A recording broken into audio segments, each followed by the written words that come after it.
हर हर महादेव। हमारे हिंदू सनातन धर्म में 12 महीनों में जो कार्तिक का महीना आता है उसका बहुत ज़्यादा महात्म्य माना गया है। वैसे तो अनेक पुराणों में इसका वर्णन है।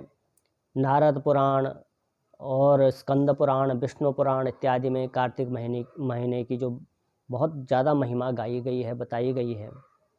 शरद पूर्णिमा से लेकर कार्तिक पूर्णिमा तक इस कार्तिक महीने को माना जाता है। इस बार 29 अक्टूबर से लेकर 27 नवंबर तक कार्तिक का महीना रहेगा।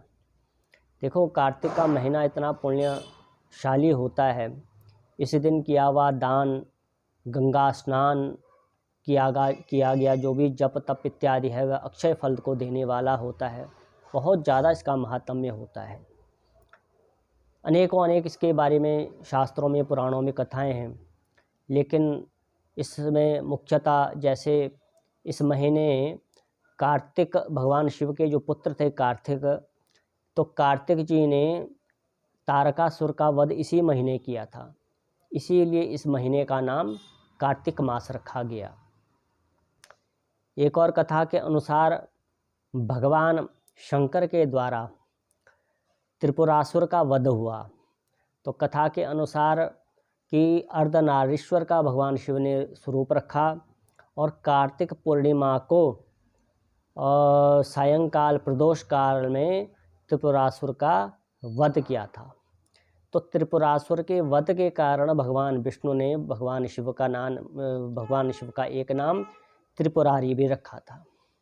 तो इसी दिन कार्तिक पूर्णिमा को भगवान शिव के द्वारा त्रिपुरासुर का वध करने पर देवताओं ने कार्तिक के महीने कार्तिक पूर्णिमा को काशी में और शिवलोक में दीपोत्सव किया, दीपावली मनाई। इसीलिए आज भी काशी में परंपरा है कार्तिक के महीने विशेष दीपावली मनाने का, भगवान शिव के पूजा अर्चना उपासना करने का, दीपोत्सव मनाने का आज भी यह परंपरा है।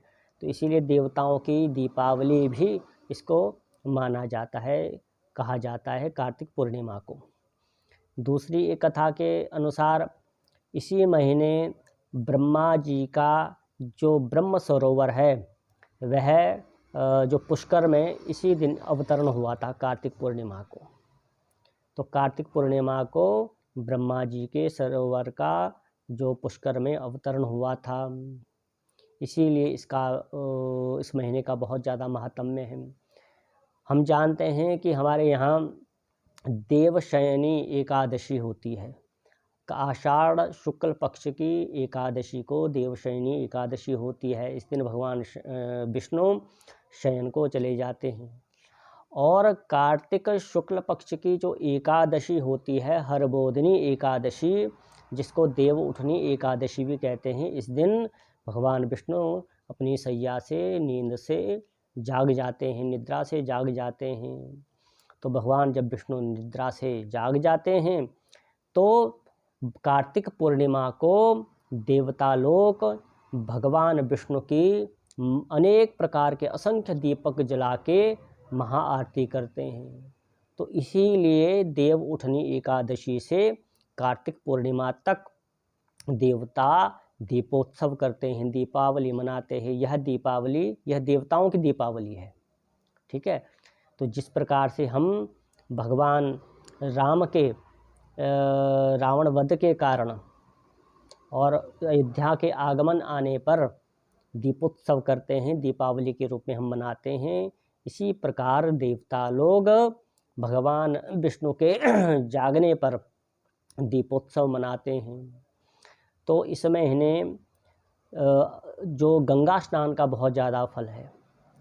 शास्त्रों में कहा गया है कि कार्तिक पूर्णिमासी को जो गंगा स्नान कर लेता है उसको पूरे वर्ष गंगा स्नान का फल मिल जाता है। इस कार्तिक पूर्णिमा का गंगा स्नान का इतना फल है। वैसे तो हर कार्तिक पूर्णिमा हर दिन, कार्तिक महीने के हर दिन ब्रह्म मुहूर्त में गंगा स्नान का, पवित्र नदियों के स्नान का बहुत ज़्यादा फल माना गया है। इस पूरे महीने गंगा स्नान इत्यादि होना चाहिए। ठीक है। इस महीने, पूरे महीने जप तप पूजा पाठ अनुष्ठान के लिए बहुत ज़्यादा इसकी महिमा है। बहुत ज़्यादा इसमें किया गया जप तप इस महीने फलदायी होता है। असंख्य गुना ज़्यादा इस महीने फल प्राप्त होता है। इस महीने देव जो ऊर्जा है, बहुत बड़ी ऊर्जा, सकारात्मक ऊर्जा इस महीने पृथ्वी पर, इसका देवताओं की सकारात्मक ऊर्जा का पृथ्वी पर प्रभाव होता है। देखिए, इस महीने सबसे जो मुख्य चीज़ है वह एक ही चीज़ है, दीपोत्सव। इस महीने गंगा आदि पवित्र नदियों में दीप दान करना चाहिए। पीपल के नीचे नित्य दीप दान करना चाहिए। तुलसी मैया पे दीप दान करना चाहिए और किसी भी शिवालय के पास में दीपदान करना चाहिए। विष्णु भगवान के मंदिर में दीपदान करना चाहिए और अपने घर में तो करना ही चाहिए।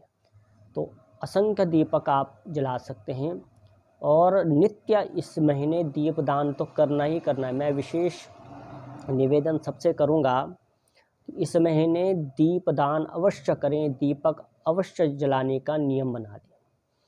इस महीने कहा गया है कि जो नित्य दीपदान करता है, शिवालय में, पीपल में, तुलसी में, विष्णु मंदिर में, नदी में, तो उसके शरीर में किसी भी प्रकार का असाध्य रोग हो या रोग होने की संभावना हो या कोई और भी रोग हो, घर में किसी प्रकार की दरिद्रता हो, दुख हो, कष्ट हो, मात्र दीपदान देने से वह सारा कष्ट दूर हो जाता है, रोग दूर हो जाता है। मैं कह रहा हूँ कि आपके घर में किसी भी प्रकार की नेगेटिविटी है, एक मैं छोटा सा प्रयोग आपको बता रहा हूँ कि जो लोग डिप्रेशन की दवाई खाते हैं, मैं बहुत रामबाण प्रयोग बता रहा हूँ, जो डिप्रेशन की रोज़ दवाई खाते हैं, कई वर्षों से खा रहे हैं, वह नियम बना लें 29 तारीख से लेकर 27 नवंबर तक रोज़ तुलसी मैया के पास में जाकर दीप दान करें, सुबह और शाम को।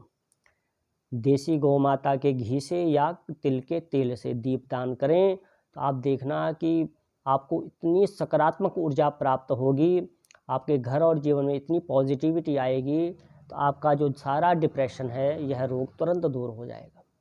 लेकिन नियमबद्ध तरीके से पूरे महीने शुद्ध अवस्था में आप दीपदान अवश्य करें। हर घर में, हर लोगों को यह करना चाहिए, सभी सनातनियों को यह प्रयोग करना चाहिए।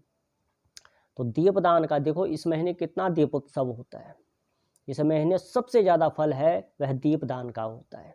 तो हर सनातनी, हर लोग, सभी लोग दीपदान इस महीने अवश्य करें, एक भी दिन ना छूटे। पीपल में, चौरस्ते में, नदी में, तुलसी में, शिवालय में, विष्णु मंदिर में, ठीक है, यहाँ पे दीपक अवश्य जलाएं, 2 समय, प्रातःकाल और सायंकाल। यह नियम तो सभी लोग बांध लें।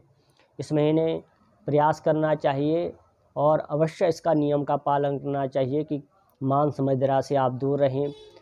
घर पे लहसुन प्याज बिल्कुल ना बने, लहसुन प्याज का त्याग करें, अभक्ष्य पदार्थों को बिल्कुल ना खाएं, ब्रह्मचर्य का पालन करें और किसी भी प्रकार से बाहर का कोई आलतू फालतू बिल्कुल ना खाएं।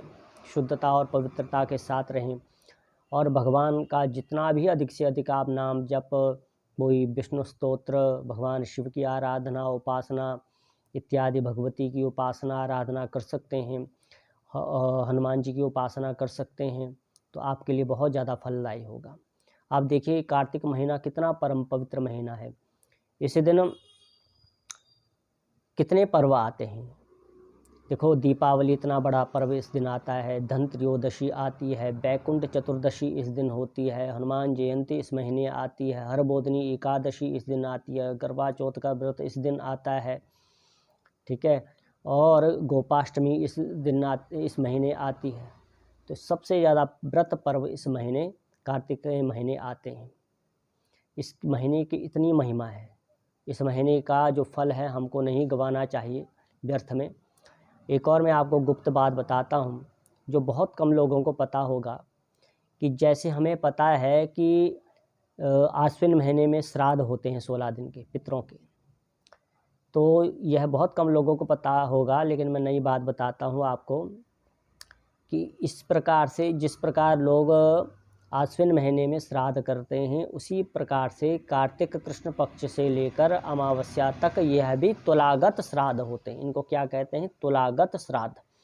हमारे उत्तराखंड केदारखंड में, हिमालय में इस परंपरा को, इन श्राद्धों को अवश्य माना जाता है कि जो कार्तिक कृष्ण पक्ष के जो श्राद्ध होते हैं, जो तिथियां होती हैं, उसमें तुलागत इनको श्राद्ध कहते हैं। और हमको पता है कि जैसे नवरात्र होते हैं आश्विन महीने के और चैत्र महीने के, और जो 2 गुप्त नवरात्रे होते हैं, लेकिन जो शक्ति उपासक हैं, जो भगवती शक्ति की आराधना उपासनाएं विशेष रूप से करते हैं, करना चाहते हैं, वह कार्तिक प्रतिपदा से लेकर, शुक्ल पक्ष की प्रतिपदा से लेकर और नवमी तिथि तक, यह 9 दिन के जो दिन होते हैं, इनको नवरात्र कहते हैं, नवरात्रे माने जाते हैं, इनको तुलागत नवरात्रे कहते हैं। तो भगवती की आराधना उपासना के लिए नवरात्रों का फल इसमें होता है। ये तुलागत नवरात्रि इसको कहा जाता है। तो देखिए इसमें कितना बड़ा महात्म्य है इस कार्तिक के महीने। तो इसीलिए इसमें खूब दान करें, खूब गंगा स्नान करें, ब्रह्म मुहूर्त में उठें और ब्रह्म मुहूर्त में गंगा इत्यादि का स्नान करें। आप तीर्थों में नहीं जा सकते तो घर के जल में ही गंगा जल डाल दें, देसी गौमाता का गौमूत्र मिला के स्नान करें, तो आपको देखना कि गंगा स्नान का फल घर पे ही प्राप्त हो जाएगा। इस महीने आंवले का पूजन का नियम है। आंवला अवश्य पूजन होना चाहिए, आंवले का सेवन करना चाहिए। दूसरा, इस महीने तुलसी की सेवा होनी चाहिए। तुलसी माता पे दीपक के साथ साथ तुलसी मैया को अवश्य प्रसाद के रूप में ग्रहण करना चाहिए। भगवान ठाकुर जी को भोग लगा के वह तुलसी आप प्रसाद के रूप में ले सकते हैं, चबाना नहीं चाहिए, सीधे निकल लें आप। तो कई रोग आपके सिर्फ मात्र तुलसी के पत्र को लेकर हो जाएंगे। दूसरी एक और बात, इस महीने शरीर पे तेल बिल्कुल ना लगाएं, तेल लगाना बिल्कुल वर्जित है। और आप सिर्फ एक ही दिन तेल लगा सकते हैं, नरक चतुर्दशी के दिन। कार्तिक महीने एक ही दिन तेल लगाया जाता है, नरक चतुर्दशी के दिन, और दिन तेल लगाना बिल्कुल वर्जित है। तो कार्तिक महीने अधिक से अधिक दीपक जरूर लगाएं। मैंने आपको बार बार, क्योंकि यह दीपदान का ही महीना है, सभी प्रकार के जो फल हैं आपको मात्र दीपदान से प्राप्त हो जाएंगे। आप यह प्रयोग अवश्य करके देखें इस महीने। बाकी आप जितना अधिक जप तप इत्यादि करेंगे, साधना करेंगे, उतना ही ज़्यादा आपको फल प्राप्त होगा। और यह महीना आपके लिए परम पवित्र हो, परम सुख देने वाला हो, और आपका भगवती कल्याण करे। हर हर महादेव।